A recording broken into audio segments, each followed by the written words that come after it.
Wow, we're going to talk about what color horse are you riding?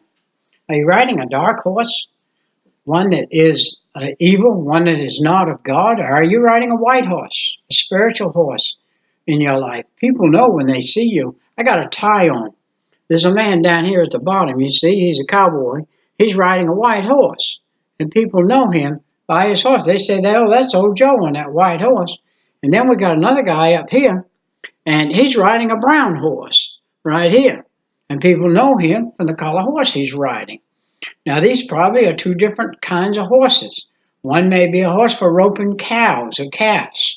The other may be a horse for doing range riding or something, or even a good mountain horse, a different type of horse. So what type of horse are you riding today? Are you riding a horse of evil, the black horse, or are you riding that good horse, that white horse? We are born with a sin nature, yet we are able to recognize truth and we are able to receive conviction. And people don't like conviction when they haven't yet came to the Holy Spirit, and the Holy Spirit's the one convicting them. And he said, Hebrews 8:10 says, I'll put laws in the heart of a man. When a man's born, he has a law in his heart that tells him he's a sinner in his mind and writes them on their heart. So God knows he makes man's born a sinner, but he has these laws written in there. Now look at Romans 1:19 and 20.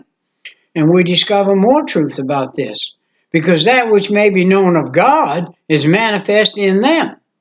For God hath showed it unto them, for the invisible things of him from the creation of the world are clearly seen, being understood by the things that are made, even his eternal power and Godhead, so that they are without excuse. Now, I've had people say to me, well, Pete, what about that tribe over in Africa that never has heard?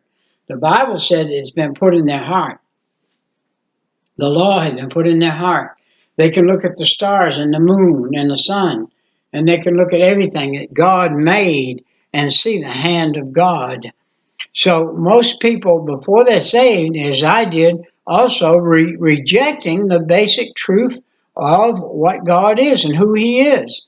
And this brings condemnation, John 3:19 and 20. And this condemnation, that light came into the world, but men loved darkness rather than light. I did. I loved that alcohol. Man, I loved what went with it. And God had to change me from that and bring me to his light. For everyone that doeth evil hateth that light, neither cometh to the light, lest his deeds should be reproved. I didn't want my deeds to be reproved. I wanted to stay the same way I was, developing a philosophy that I could get away with. Let no man deceive himself. If any man among you seemeth wise in this world, let him become a fool, that he may be wise. For the wisdom of this world, 1 Corinthians 3:18 and 19 says, is foolishness to God. For it is written, he taketh the wise in their craftiness. Wow. And look at this. Today we have all kinds of, we work in a college some, and all kinds of philosophies we see today, having a form of godliness, but denying the power thereof.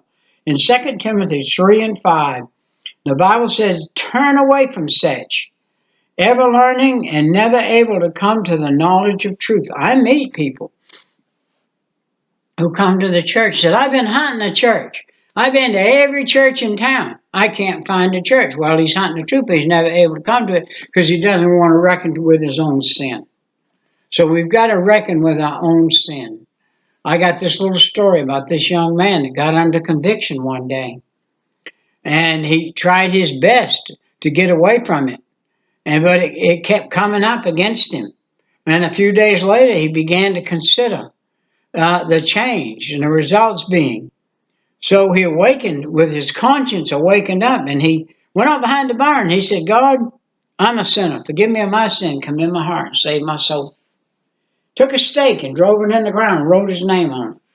You say, Brother Peter, I heard a preacher preach that one time. I did too, and I'm repeating it.